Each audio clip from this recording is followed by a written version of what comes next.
All right, and we're live. Hey, everybody, welcome to the Multiverse Show, Season 4, Episode 12. Thank you guys for tuning in. We got a lot, like a rock star show for you guys. A lot of things we got to cover. We're going to go do our introductions. First off, we have, from the Great White North, the Chief of Achievements, Mr. Nicholas Downey, a.k.a. Undead 3XVI. Hey, glad to be here on a Monday, and I'm completely cognizant of what is around me. Let's go. All right, we also have the Baron of Britain, the Caesar Cinema, Mr. James Wilson. Hello, everybody. I'm back from a week away. I'm still very tired, but I'm here, and I'm very excited about our main feature tonight. All right, and we also have the White Wolf, Mr. Samuel Tolbert. Hey, it is good to be back here with my bros on this fine last day of November. Hope everyone has been doing well. Ate plenty of turkey. Let's get this show on the road. Oh man, talk about turkey, man. I got a bunch of like grilled smoked turkey in my refrigerator. Nice. And it was super juicy. It was done real well. But anyway, we got a lot of things to talk about. But first off, we're going to ask the immortal question we ask every single week. What have you guys been playing? James, you get a chance to play anything right now? And as you're on lockdown again? Nothing new, unfortunately. I'm still on my PS4. All I've been doing with lockdown has been continuing my run as constructors and drivers champion in Formula One 2020. I'm having a great time with the game. It's the game I play more than anything else this year. Based on like the amount of fun I've had with it, it's my favorite game of the year. It's not the best, but it's the one I cherish the most and have the best memories of. But I've got movie news, but we can come on to that in a bit. Yep, we're going to come back around to that. Nick, what did you get a chance to play? I've been playing a little bit of Gears Tactics and a whole lot of Yakuza Like a Dragon. And when I say a whole lot, I mean I've spent 60 hours in a JRPG, and I've never done that before. And I'm more addicted to the side activities than anything else. I have a like $6 billion side business of running a confectionery in Yakuza right now, and I'm really obsessed with making that do well for some reason. And it's really weird how the game's made me care so much about the side activities, and it really helped me avoid buying Assassin's Creed this year so that I didn't have to play a game where the side activities would drive me nuts. All right. Let's see. Sam, you guys play anything? Yeah, I've actually been playing just a ton of Demon Souls. That's mainly what I've been playing. I am grinding that thing out. I'm running multiple characters, multiple builds, working on even more guides, and I'm trying to get the platinum. I'm only a few trophies away. I need like 5 more trophies, so I'm getting there. In my spare time in there, I am also playing a little more Assassin's Creed Valhalla. I haven't spent a ton of time with it like I wanted, just a little bit here and there. So I'm still liking it. And then I also platinumed Marvel Spider-Man Miles Morales. Very short game by comparison to the 2018 one, but excellent game. Really does a good job of bringing Miles into his own without, like relying on Spider-Verse. It tells a very original story. This is not the direction the comics went in Ultimate Spider-Man. This is not the direction Spider-Verse went, but I'm really happy with it. I'm very excited to see where they go next up, so to speak. All right. Not bad. For me, I've been kind of all over the place again. Play a little Tony Hawk. It's just a nice, relaxing game. Fallout 76, because some crazy stuff happened last week, and I'll briefly touch on that. So they made a mistake when they were updating things, because they normally update on Tuesdays. They accidentally updated Fallout 76 to have the Steel Dawn update, which is supposed to come out actually tomorrow. They accidentally updated the Xbox version to the new version, but you couldn't play anything. So they made the decision that instead of making all the Xbox people uninstall the game, then reinstall an older version of the game, to therefore just redo the update tomorrow. Instead, they decided that what they were going to do is they were just going to allow everybody to have Steel Dawn a week early. And oh my gosh, it is so much fun. I'm having way too much fun playing it. There's been some changes to the game I don't really care for, but it's gotten better the more I've been able to play it, and especially with the new update involved.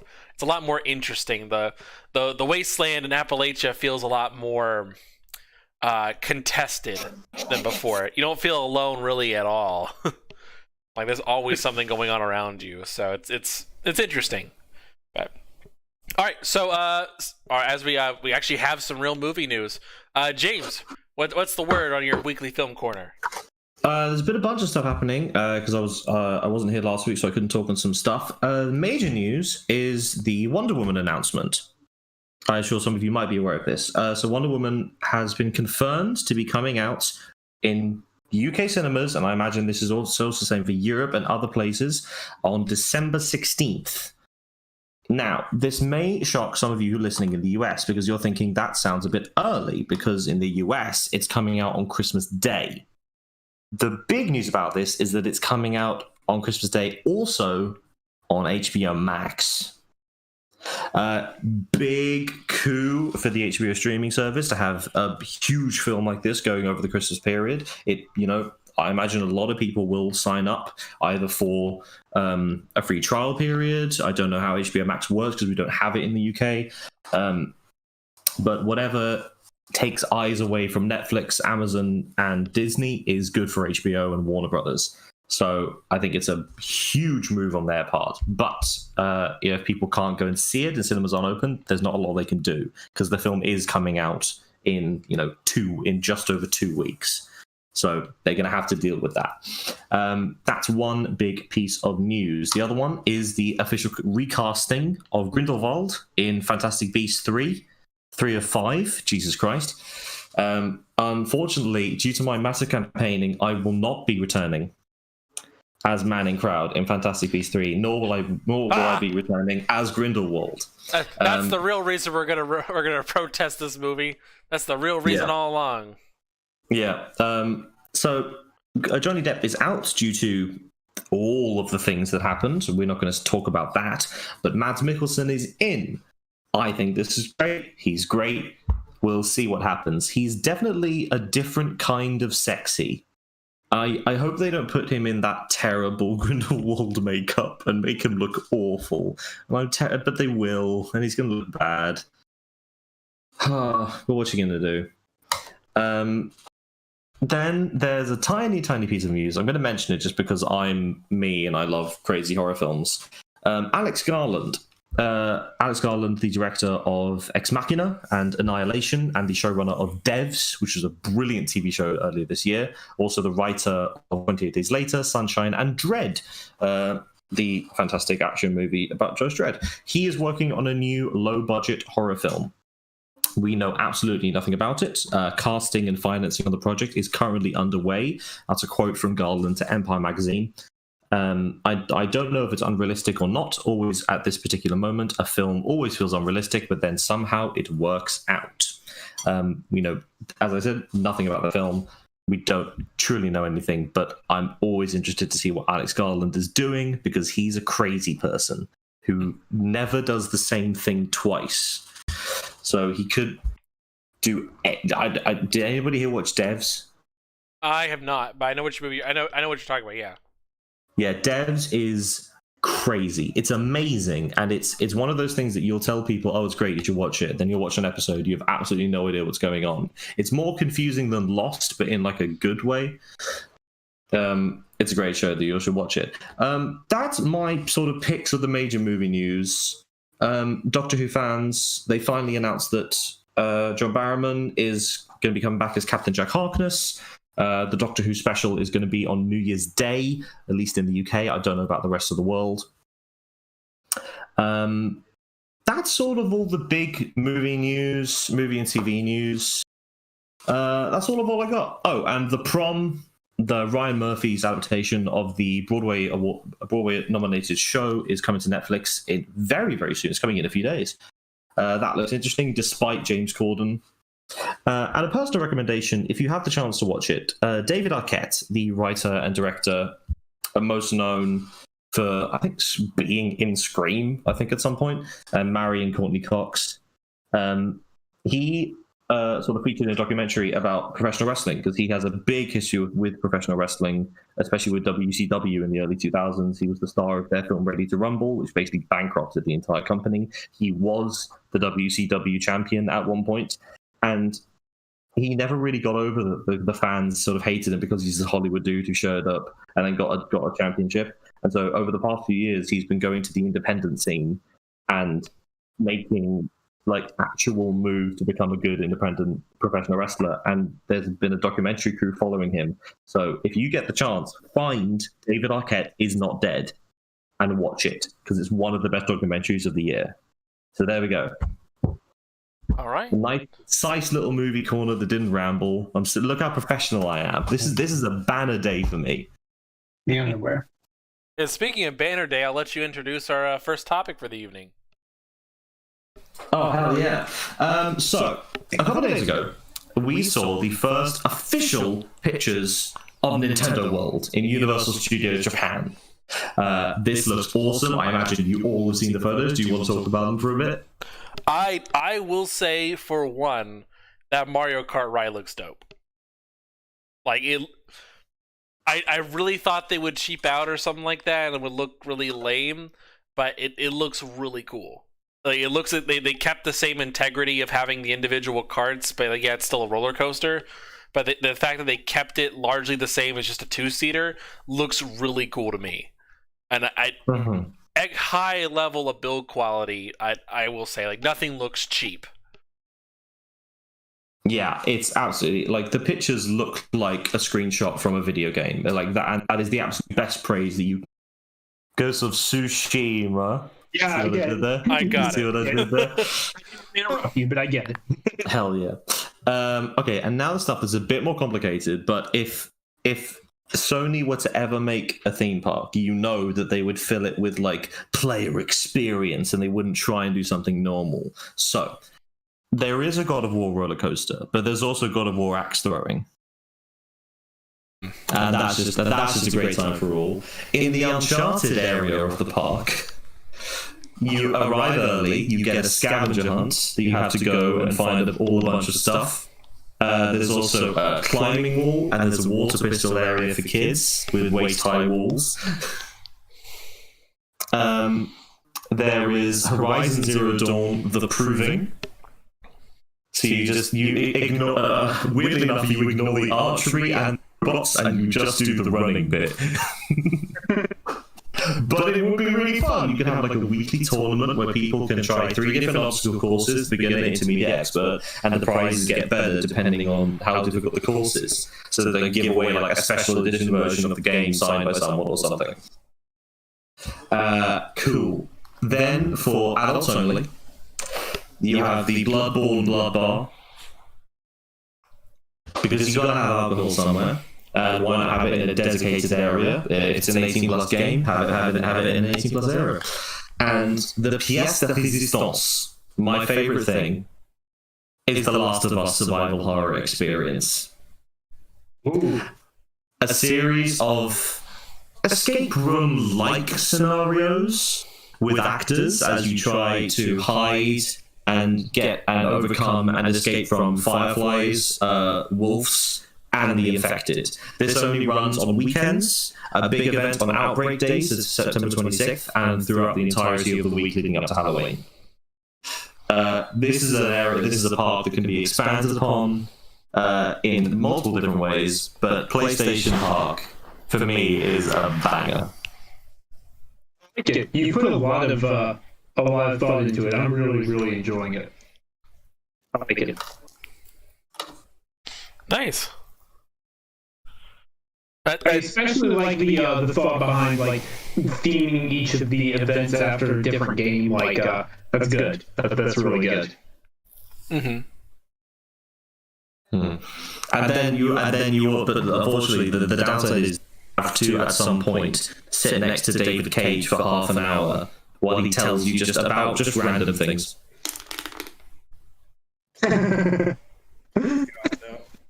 There's not a god in this world anymore.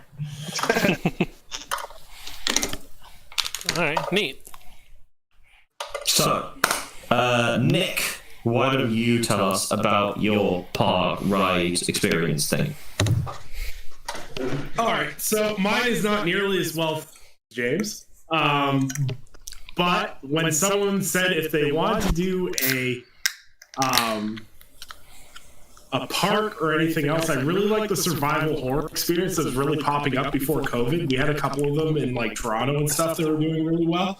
I don't know how you could technically pull it off, but I would love a survival horror experience in the vein of Prey, because just mimics. Just not trusting any single object around you would be such a brilliant. Like, I have no idea how you could technically do it, but I just. But for a more realistically grounded one, actually, no, it's not really realistically grounded either. I really should not have done this while I was stoned. I was going to say, I need a Doom Eternal ride, and it needs to have like at least 50 liters of fake blood. And yeah, I'm not, like I said, not nearly as in depth as the other guys, but I will say though, I'm not a theme park guy, but if they give James the licensing for PlayStation Land, I'm there.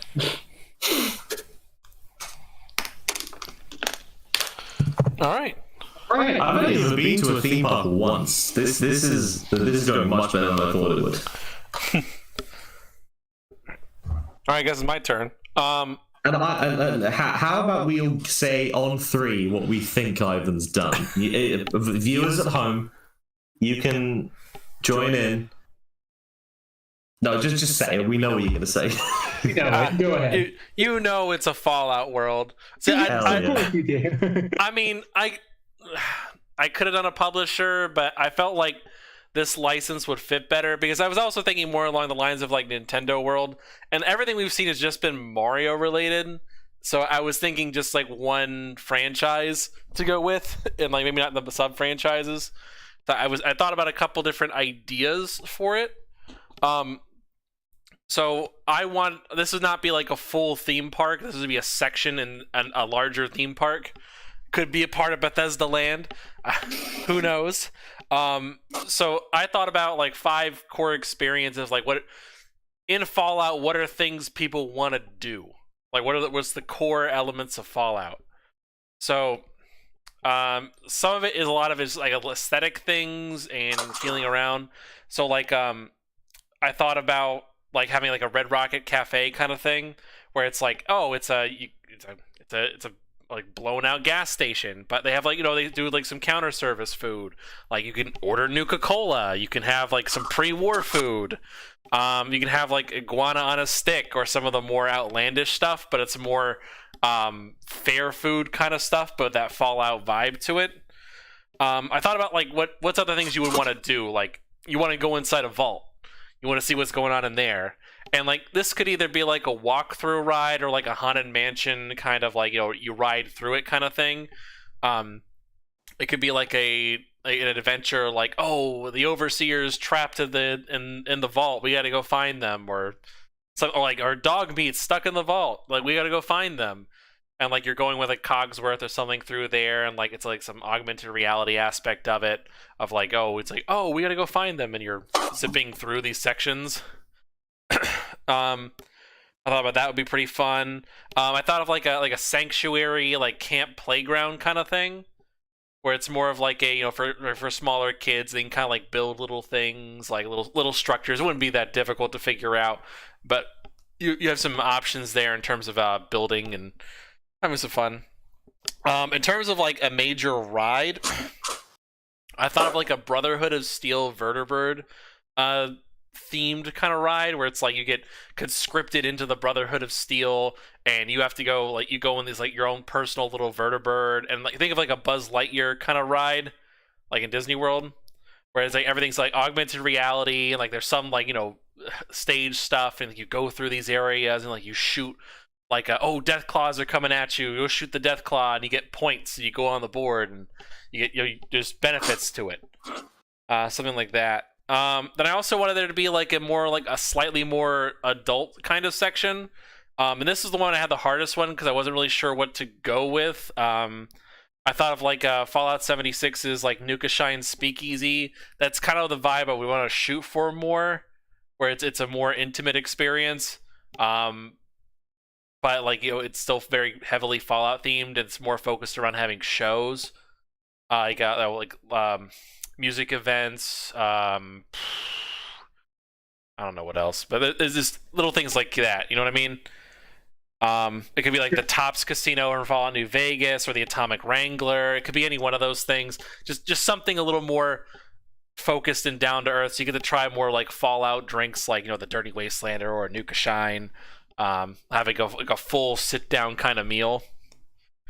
Like I said, it's not like a full fledged theme park with roller coasters and crazy stuff, but it is I felt like it's a full experience where you get the full gamut of the Fallout experience. That's my theme park.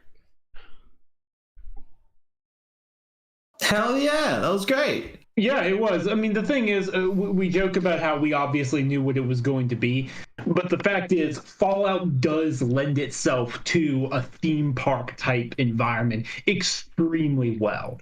The over-the-top aspects of the setting, the mimetic nature of it, the rich history the franchise has had, even just the names of food, drinks, and different factions. Like, come on. Yeah, it's great. Easily one of the strongest cases, even from everything we've offered, I would say. So, yeah. Mm-hmm. My backup one was a Skyrim world kind of thing, but that was a little more... I think you'll find that's just Norway. Yeah. Yeah, and also, I kind of like the one thing cool you could do with Skyrim is you could knock everyone out in the parking lot, and then they could wake up on the wagon ride in. Ooh, yeah. Or better yet, if you have an actual a shopkeeper or something like that, if you can manage to put a bucket on your head, you get one free item. Oh my god! It's all. Oh no, wait, one better. Amazing. So the Skyrim one. So when you sign. When you buy tickets in advance or for something like that, they make you sign the terms and conditions because they have to, and no one ever reads the terms and conditions. If you sneak in a clause saying we're gonna give you something, it will knock you out, you're gonna be completely safe, and you're gonna wake up like it is the beginning of Skyrim, everyone's gonna do it, and they can't really do anything. So there you go.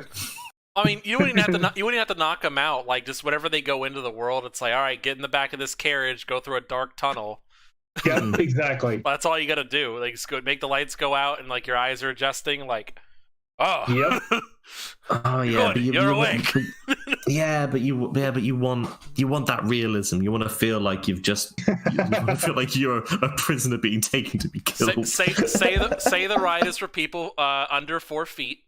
But you can ride if you want, and they just have a bunch of people knocking people out if they're over 4 foot. Boom, boom. Oh man, oh that's awesome. I think we've done really well. I think we should make sure we're glad that this has got a record on YouTube that's time dated, because if any of these happen, we've got enough ammunition to go after them. So, well, Sony, Bethesda, 343. Call us. We're ready to go. We just need some weird zany billionaire who throws money at any to make this happen. Oh, Elon. I'm glad you're thinking of the same guy. I'm if there was anyone that would ever fund my crazy idea, as long as I throw some Tesla branding on it, I think I could get away with it. All right, so we got some other stuff we want to cover tonight. So first off, other than that, let's talk about some just random tiny weird stuff that happened. So over the weekend, people found out that if you put the Xbox Series X in emulator mode, you can put it in developer mode. You can actually play PlayStation games. So far, I've seen PlayStation 1 and 2. I haven't seen anything else other than that.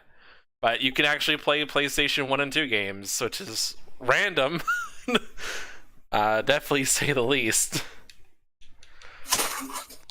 I just I don't know, this is more of a tiny little random tidbit. I thought that was interesting.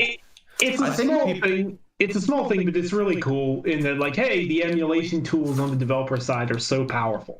That is really cool, to say the least. Now we just need to find a way to play PlayStation 3 games. PlayStation can't even figure out how to play PlayStation 3 games. I mean, I think people are making a much bigger deal out of this than they need to. Like, oh no, you had to spend money to get yourself a PlayStation game, and now you can play it on Xbox. Ha ha ha ha! Who's the real victor here? Well, It's just random. You lost because you lost money to spend money on the console and the game. So who's laughing now? It's me. Ha ha! I haven't spent money on anything. I became a journalist when they gave me everything for free. They don't give me anything for free. All right. Yeah, it wasn't much to really talk about there. Just a random little tidbit I thought was funny. All right, so real topic for the evening. Game Pass. Let's talk about this for a minute. So last year, I want to say it was December or November. I forget which one. There was an interview where Phil Spencer kind of like let it slip that Control was coming to Game Pass. Please correct me if I about the time frame. I was pretty sure it was like November, December, around this time last year, where they let it slip, and basically Remedy basically said everything but in terms of what they were going to be doing. And now it hasn't been officially announced, but it's been heavily teased by the Game Pass account on Twitter that they are bringing Control over to Game Pass. I have a question for the group before we kick off some major discussion on this. Do you think it's going to be the Ultimate Edition or no? No, it will not. It absolutely won't. It absolutely won't. And I don't think it has to do with Remedy. I think it's just 505 Games is going to say oh, heck no, we're not going to lose that kind of money because they are intent on destroying every last bit of goodwill they had earned in 2019 over this whole thing. It's probably just the regular edition. I will publicly eat crow and praise them if it's the Ultimate Edition. You know what it's going to do? It's going to be the regular edition when you boot it up. After you boot it up a couple of times, it'll pop up and be like, hey, you could get the Ultimate Edition for $20. Spot on, Nick. That's exactly what they're going to do. That's exactly it. Yep. Still, even with that said, even with the nonsense about the Ultimate Edition, we've gone over that in past shows, I'm pretty sure. The fact is, Control is a good game. So if this is what we think it is, if this is Control, and we're pretty sure it is, coming to Game Pass, give it a whirl. Go give it a shot, because it's a really good game. All right. So the other thing, too, and I'm... None of these guys have anything to say about this. So this is strictly on me. You can crucify me later if you want. I did put this out on Twitter. So these guys are unaffiliated. This does not affect their credibility in any such way. I want to tell you guys, I did get a kind of a scoop over the weekend. I'm not going to go into specifics per se. Half-Life 3 is coming out. Well, I mean, Half-Life Alyx is basically Half-Life 3, right? But anyway. So this particular tidbit came to me yesterday from people who are in the discussion, I will say. Square Enix and Microsoft are in talks about trying to get Marvel's Avengers onto Game Pass.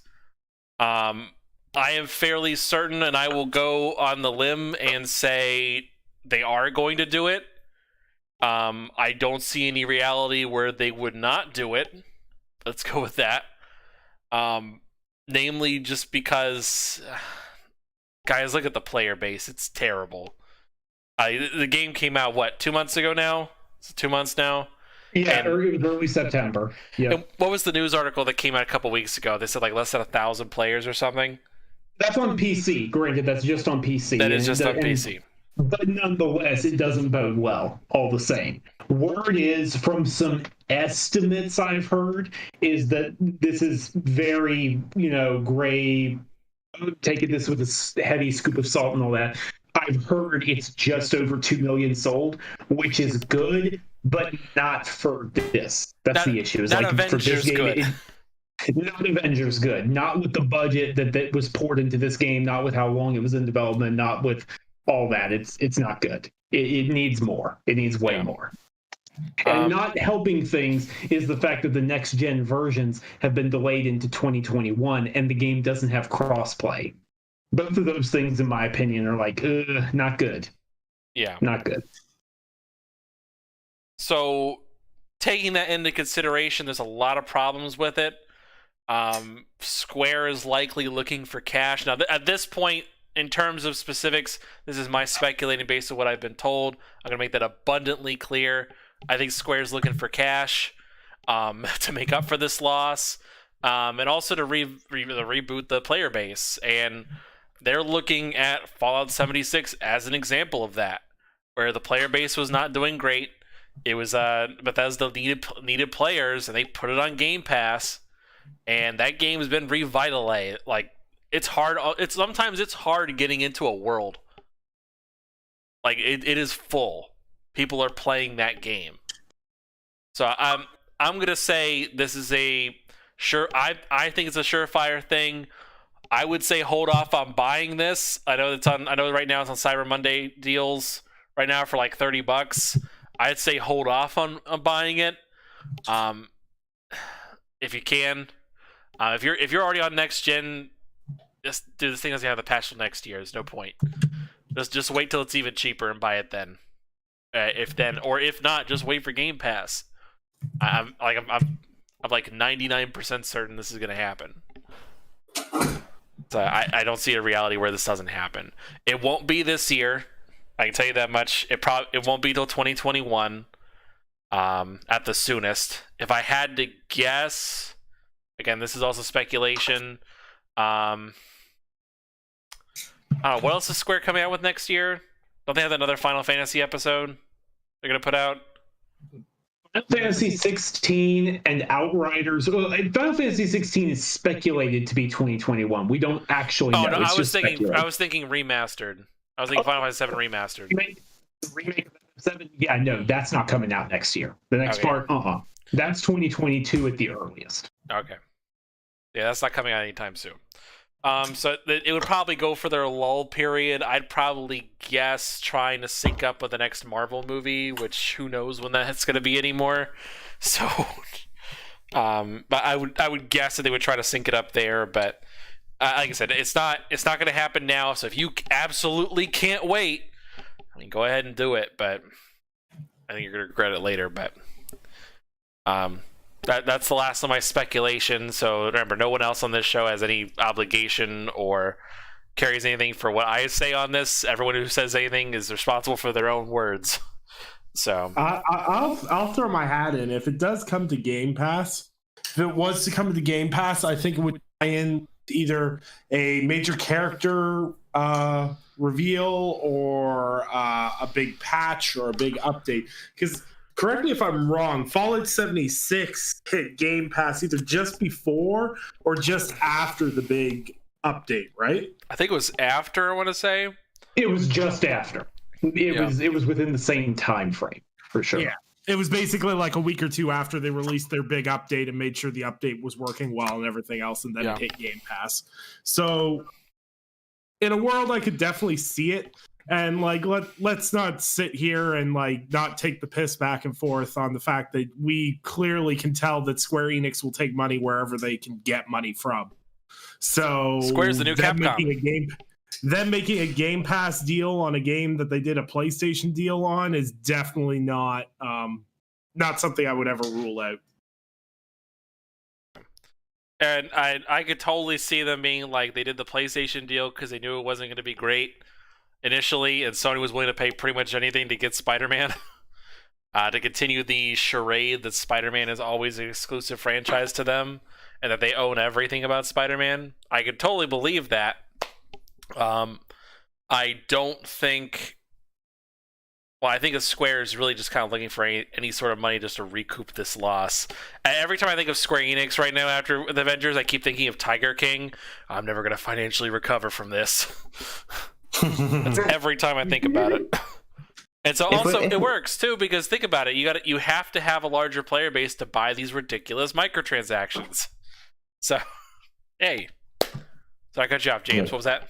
Well, if we're talking about a rumor roundup, there's been a lot of speculation in the past couple days about actually Silent Hills being real. Probably not the version that we had, but there apparently has been a lot of speculation from places that Kojima and Konami have opened a conversation between each other. Now, none of this is confirmed by any one of the parties, but there's more confidence in the way that people are talking about it than they have in the past, which has always been hopeful. This is something feels different about it this time.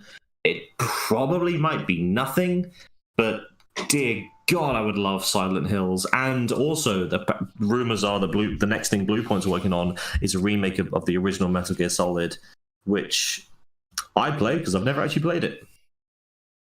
Well, I think part of the reason why the Silent Hills feel more real this time around is because Kojima's not working on a game and has openly talked about the fact that he wants to work on a horror game next.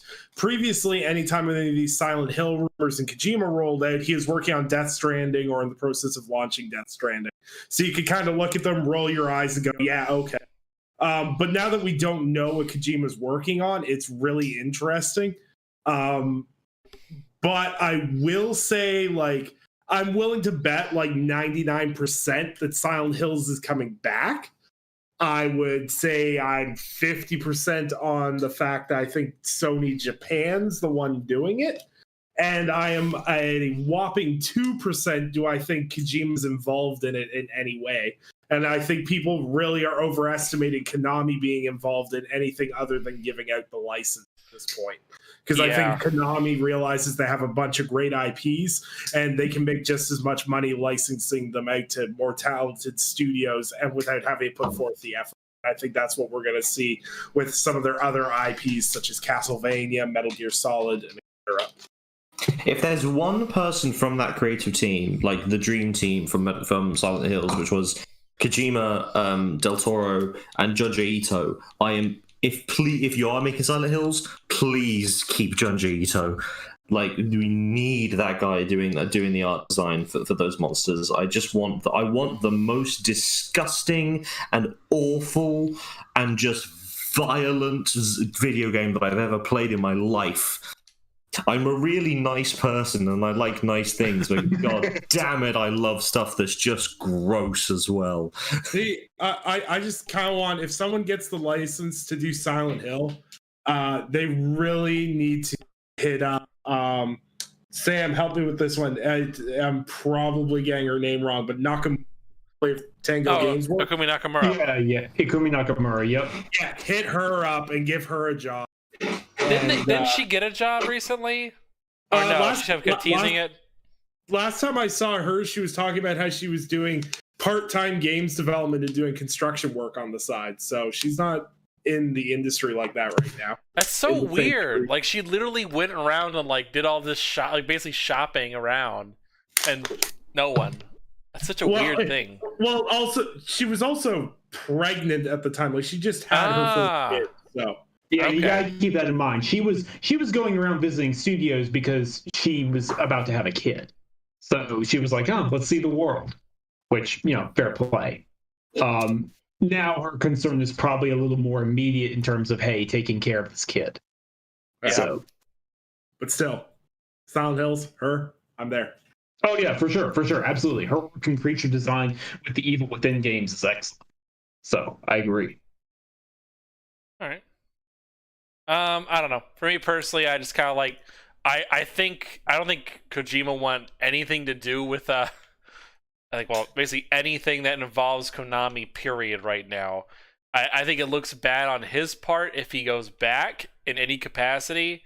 I just don't see him coming back like for anything at all, unless Konami were selling the franchise. Yeah, they're making too much money from bloody pachinko machines. It's just sad to see what some of their IPs are doing, but like, if you look for 1 second at how much money they're making in pachinko machines, I would do the exact same thing. I don't blame them. Yeah, and also, like, I think this is the weirdest part for me is, like, I understand why everyone's really excited for Silent Hill. Like, Resident Evil's had a big comeback, and, horror games feel really few and far between in terms of really good ones.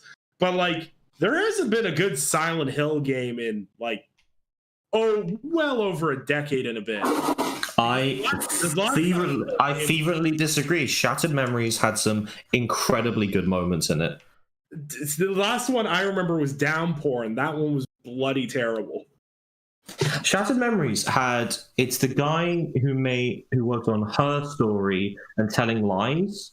He worked on Shattered Memories and had this thing, it was on the Wii, and you would get phone calls and you would have to take them, and it would be coming from the Wiimote, and you would hear these awful things, and it was immersion that a bunch of games never really tried. Like, but if they did something like that, like, there's so many things that you could do, and especially with the new generation of consoles, like the last gen was the big movements was like visual fidelity and processing power. Now, with the way that the consoles are built, this is speaking for someone who's only watched videos and not actually played any of them, annoyingly. It seems like the way that games are structured and like how we can tell stories is just so different now. It's the Wild West, and if you look at, it's the same in cinema, it's the same in books, in theater. There's something about horror and stuff that's so personable that you can really like break a medium. And with these new systems, I'm just desperate to see some horror game do something crazy. And Silent Hill is like the perfect franchise to just mess with its players. So I'm just desperate to see something happen. Yeah, the only thing I sit at with Silent Hills is like I really wanted to come back because like how brilliantly Resident Evil's come back and how they managed to change things up and really make it like way more brilliant than it was, in my opinion. I'm really interested in that, but I feel like way too many people are expecting the PT demo all over again, and I really think that version of Silent Hills is gone, and I don't think, unless you got Kojima making it again, if it's just Sony Japan, I just don't know if that's the studio that can recreate that magic that everyone has with PT. Yeah, that was lightning in a bottle. We're never going to get that again. Absolutely. Yeah. All right. So other little piece of news I know I definitely wanted to talk about today. So we got our first like real big update from Microsoft, at least in terms of the Xbox. So I'll just mainly touch up on the stuff I know I definitely remember, and the ones I know that are like actually tangibly important. So the big one that I know for certain is very good is they have updated it, so they have more dynamic backgrounds already. So yay for that. Like right now, if you look at it, it's the same traditional one you keep seeing right now, where like the moving lines, and they just keep going like a rainbow, but only one like variations of the same color. It's like that right now. There are other ones. They are not. They're interesting so far. I've seen like 2 more that I've liked. I'm looking at it right now. Just a minute. Back up here. So right now they got like the waves one. They got faded waves if you don't like the bright colors. They have like a violet, like a spotlight ultraviolet one. They have a midnight version of that where it kind of moves around like a out of focus lava lamp. They got ribbons, so if you like the Blades UI, this is kind of an homage to that, I guess. It looks like the side thing. I can't really show it to you, which is annoying, but they also have like a ripple one, which looks nice. It just kind of ripples around whatever your most recent game played is.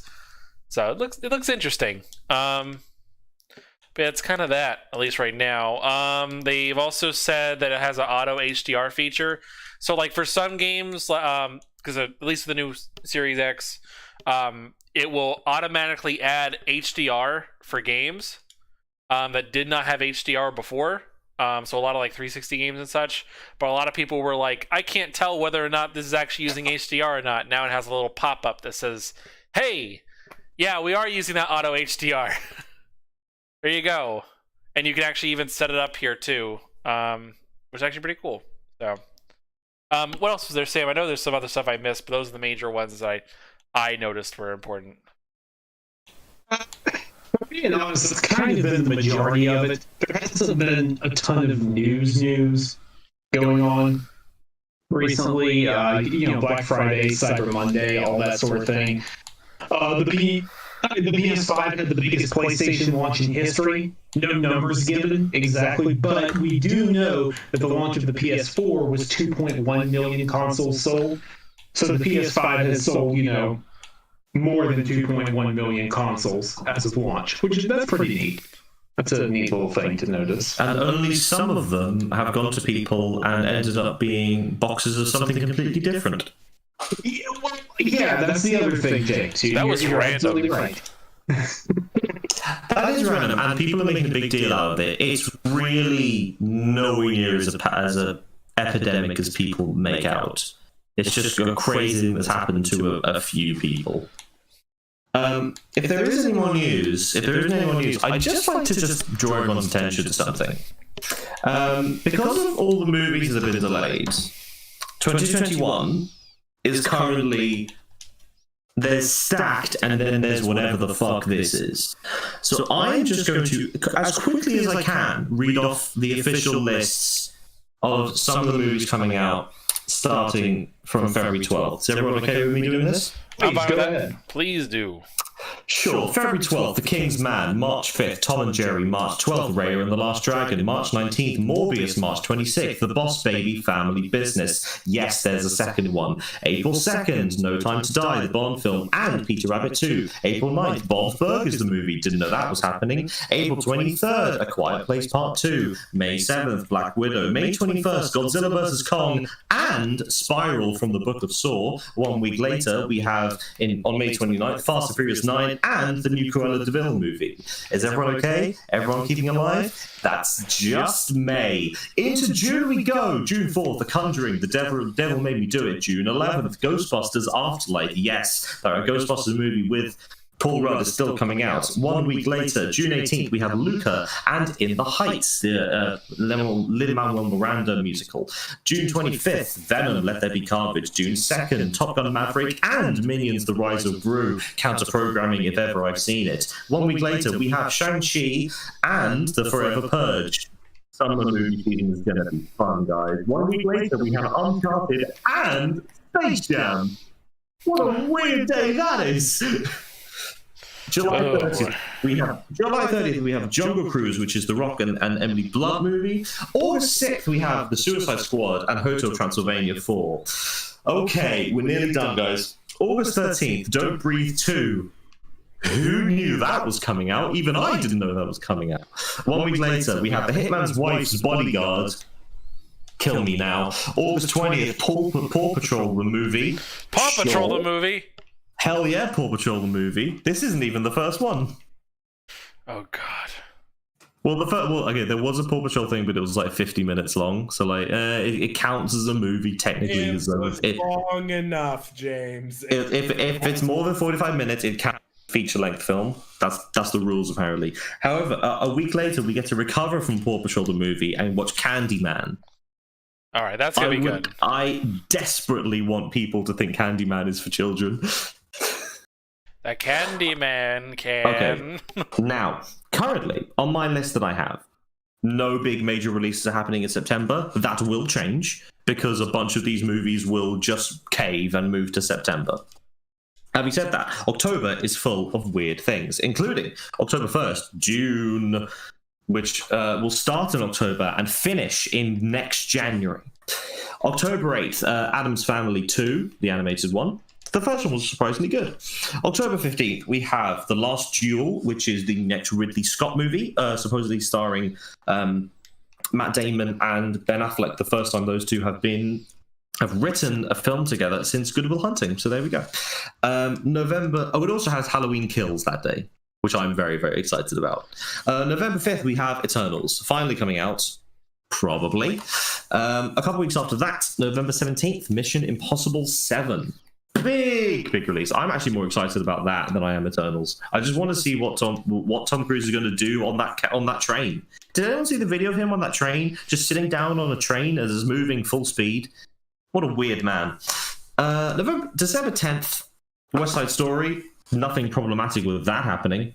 For those of you who don't know, Ansel Elgort has been embroiled in a Me Too scandal. So that's now the West End. That's now the Broadway revival of West Side Story. Its lead is embroiled in Me Too, and the film adaptation embroiled in the Me Too scandal. Man, this show's cursed. December 17th, we have an untitled Spider-Man sequel. This is untitled because we don't know if it's either a Marvel film or it's Spider-Verse. It's something, but we don't know which one. And December 22nd, the weirdest day of the year, we have Sing 2, which I'm surprised it even got a sequel because the first one didn't actually make that much money, but I guess they're cheap to make, and Illumination seem to have endless money. But it's counter-programmed with The Matrix 4. Oh boy. So that's it. That doesn't even scratch the surface of just how many films that are coming out last year. But there we go. I can't believe Sing 2 is going to be better than The Matrix. Oh boy. Oh boy. You know I'm not wrong. Well, there you go. All right. Well, that's wild.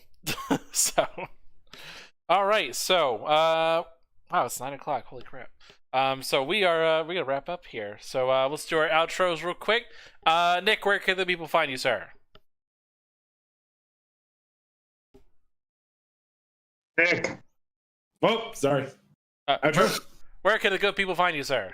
Well, people can find me on the Gaming Perspective podcast standard time on Saturday. You can also find all my written work at lordsofgaming.net. I have a series controller review dropping tomorrow and a little social piece that I'm dropping on Wednesday, which is a first for me. So I'm excited for that. So good to be back and looking forward to being back on the show next Monday as well.